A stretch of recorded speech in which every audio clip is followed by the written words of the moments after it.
आकाशवाणी भोपाल से प्रस्तुत हैं प्रादेशिक समाचार।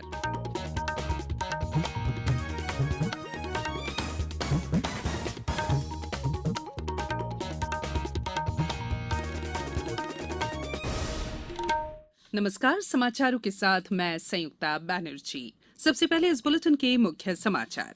मुख्यमंत्री शिवराज सिंह चौहान कल संबल योजना के नए स्वरूप का करेंगे शुभारंभ। 27 लाख से अधिक श्रमिक परिवारों को 573 करोड़ की सहायता राशि करेंगे अंतरित। राज्य सरकार ने शहरों की तरह ही ग्रामीण क्षेत्रों में पेयजल प्रबंध और विद्युत आपूर्ति के निर्देश दिए। प्रदेश में भीषण गर्मी से फिलहाल राहत नहीं, कई जिलों में पारा 45 डिग्री पार। और भारत ने थॉमस कप जीतकर रचा इतिहास, इंडोनेशिया को हराकर जीता बैडमिंटन टूर्नामेंट। अब समाचार विस्तार से। मुख्यमंत्री शिवराज सिंह चौहान कल संबल योजना में 25,982 श्रमिक परिवारों को 551 करोड़ 16 लाख रुपए की अनुग्रह सहायता और निर्माण श्रमिकों के 1,036 परिवारों को 22 करोड़ 23 लाख रुपए की सहायता राशि वितरित करेंगे। श्री चौहान योजना को और अधिक हितग्राही मूलक बनाने के लिए संबल 2.0 पोर्टल का शुभारंभ भी करेंगे। मुख्यमंत्री निवास पर कल सुबह 11 बजे होने वाले इस कार्यक्रम में श्रम मंत्री बृजेंद्र प्रताप सिंह भी उपस्थित रहेंगे। संबल योजना से और अधिक हितग्राहियों को लाभान्वित करने, योजना को नया स्वरूप देते हुए संबल 2.0 योजना शुरू की जा रही है। योजना में प्रदेश के तेंदुपत्ता संग्राहक श्रमिकों को भी असंगठित श्रमिकों की श्रेणी में सम्मिलित किया जाएगा। संबल 2.0 में आवेदन एमपी ऑनलाइन अथवा लोक सेवा केंद्रों से किए जाने और आवेदन की जानकारी श्रमिक के मोबाइल पर एसएमएस अथवा व्हाट्सएप पर देने का प्रावधान किया गया है। इस योजना में वे श्रमिक भी नए सिरे से आवेदन कर सकेंगे जो पहले अपात्र घोषित किए गए थे। राज्य सरकार ने शहरी और ग्रामीण क्षेत्रों में आम जनता के लिए पर्याप्त पीने के पानी की व्यवस्था के निर्देश दिए हैं। मुख्यमंत्री शिवराज सिंह चौहान ने आज सुबह वीडियो कॉन्फ्रेंसिंग के दौरान कहा कि कलेक्टर इस काम में समन्वयक की भूमिका निभाए, किसी भी क्षेत्र में पेयजल की समस्या न हो।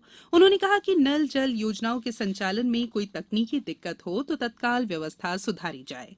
हैंडपंप बिगड़े हों तो उन्हें भी ठीक कराया जाए। मुख्यमंत्री ने कहा कि विकासखंड स्तर पर टीम गठित है। यदि पेयजल योजनाओं में पानी काफी नीचे चला गया है तो राइजिंग पाइप के उपयोग से समाधान किया जाए। उन्होंने कहा कि पेयजल योजनाओं के लिए विद्युत प्रदाय की दिक्कत नहीं होनी चाहिए। निश्चित शेड्यूल के अनुसार जल प्रदाय किया जाए। उन्होंने ग्रामीण विकास, जल संसाधन, लोक स्वास्थ्य यांत्रिकी और ऊर्जा विभाग के अमले में समन्वय बढ़ाने के निर्देश दिए। मुख्यमंत्री ने कहा कि बिना बाधा विद्युत आपूर्ति की व्यवस्था भी सुनिश्चित की जाए। भोपाल से चौपाल तक सभी टीम के रूप में काम करें। प्रधानमंत्री नरेंद्र मोदी कल बुद्ध पूर्णिमा के अवसर पर नेपाल के लुम्बिनी के दौरे पर रहेंगे।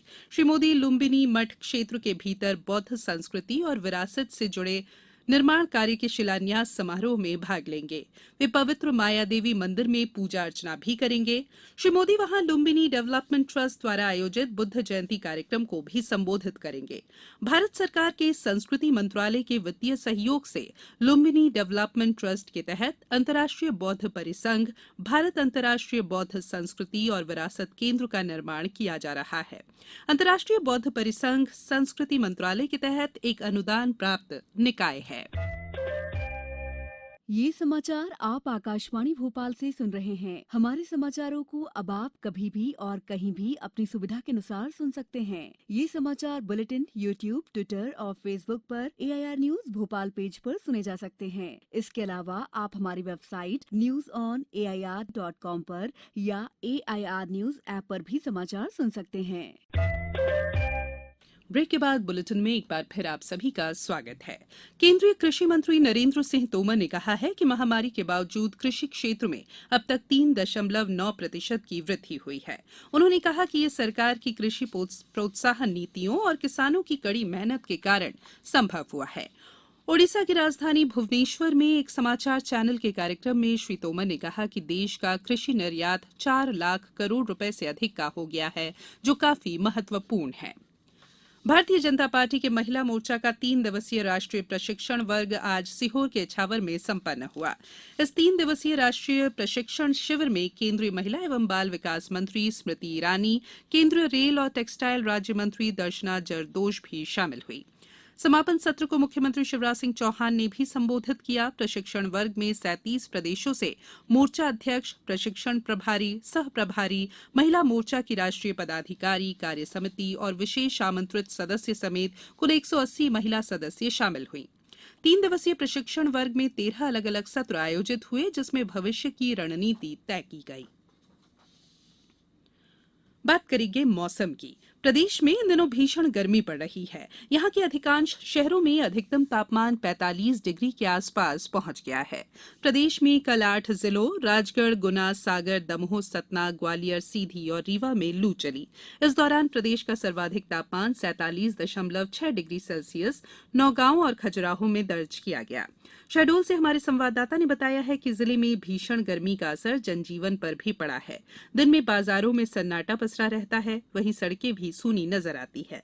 मौसम वैज्ञानिकों का कहना है कि अगले 24 से 48 घंटों में गर्म हवाएं इसी तरह चलती रहेंगी और तापमान इसी स्तर के आसपास बना रहेगा। यानी फिलहाल गर्मी से राहत मिलने के कोई आसार नहीं है। मौसम विभाग की वरिष्ठ वैज्ञानिक पीके साहा ने बताया है कि विभिन्न प्रदेशों में ये हवाएं अलग अलग तरह से प्रभाव डाल रही हैं। प्रदेश के पश्चिमी भागों में टीकमगढ़, सागर, पन्ना से लेकर होशंगाबाद, छिंदवाड़ा, बैतूल, भोपाल, विदिशा, गुना, ग्वालियर जिलों में भी सभी जगहों और नीमच, रतलाम, उज्जैन, इंदौर, धार, देवास, खरगोन के सभी भागों में भीषण गर्मी पड़ रही है। भारत ने थॉमस कप जीतकर इतिहास रच दिया है। बैंकॉक में आज खेले गए फाइनल में भारत ने 14 बार के चैंपियन इंडोनेशिया को 3-0 से पराजित किया। थॉमस कप प्रतियोगिता में भारत का ये पहला स्वर्ण पदक है। किदाम्बी श्रीकांत, लक्ष्य सेन और चिराग शेट्टी तथा सात्विक साईराज की जोड़ी ने शानदार प्रदर्शन करते हुए अपने अपने मैच जीत लिए हैं। प्रधानमंत्री नरेंद्र मोदी ने भारतीय टीम को शानदार जीत पर बधाई दी। ट्वीट संदेश में श्री मोदी ने कहा कि भारत ने थॉमस कप जीतकर पूरे देश को प्रोत्साहित किया है। श्री मोदी ने भारतीय टीम को उज्जवल भविष्य के लिए शुभकामनाएं दी। केंद्रीय खेल मंत्री अनुराग सिंह ठाकुर ने भी थॉमस कप जीतने पर भारतीय टीम को बधाई दी है। ट्वीट संदेश में श्री ठाकुर ने कहा कि मलेशिया, डेनमार्क और इंडोनेशिया पर लगातार जीत के बाद यह असाधारण उपलब्धि राष्ट्र के लिए बड़े सम्मान की बात है। खेल मंत्री ने इस उपलब्धि के लिए भारतीय बैडमिंटन टीम को 1 करोड़ रुपए नकद पुरस्कार की भी घोषणा की है। अब कुछ समाचार संक्षेप में। मुख्यमंत्री शिवराज सिंह चौहान ने आज राज्यपाल मंगू भाई पटेल से सौजन्य भेंट कर 16 से 20 मई तक होने जा रहे जनकल्याण कार्यक्रमों से अवगत कराया। स्वास्थ्य मंत्री डॉक्टर प्रभुराम चौधरी ने आज रायसेन जिले के रतनपुर में 28 करोड़ 95 लाख रुपए की लागत से बनने वाले चिकलौद, बरूखार, पैमत, रतनपुर सड़क मार्ग के निर्माण कार्य का भूमि पूजन किया। नगरीय विकास मंत्री भूपेंद्र सिंह खुरई में आयोजित मुख्यमंत्री कन्यादान योजना के अंतर्गत 239 बेटे बेटियों के विवाह और निकाह कार्यक्रम में शामिल हुए। इस दौरान उन्होंने कहा कि कन्यादान से बड़ा कोई पुण्यदान नहीं। शहडोल जिले में कल आयोजित लोक अदालत में 147 मामलों का निपटारा किया गया। वहीं लगभग 2 करोड़ रुपए के अवार्ड पारित किए गए।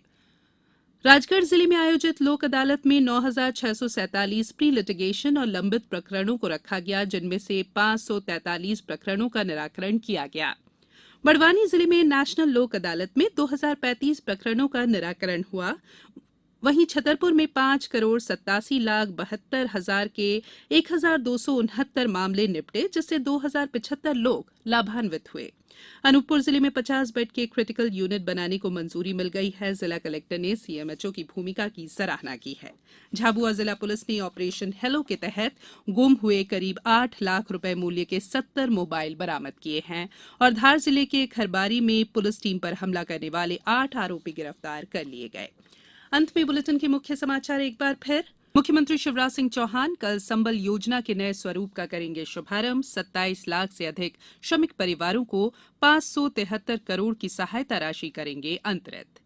राज्य सरकार ने शहरों की तरह ही ग्रामीण क्षेत्रों में पेयजल प्रबंध और विद्युत आपूर्ति के निर्देश दिए। प्रदेश में भीषण गर्मी से फिलहाल राहत नहीं, कई जिलों में पारा 45 डिग्री पार। और भारत ने थॉमस कप जीतकर रचा इतिहास, इंडोनेशिया को हराकर जीता बैडमिंटन टूर्नामेंट।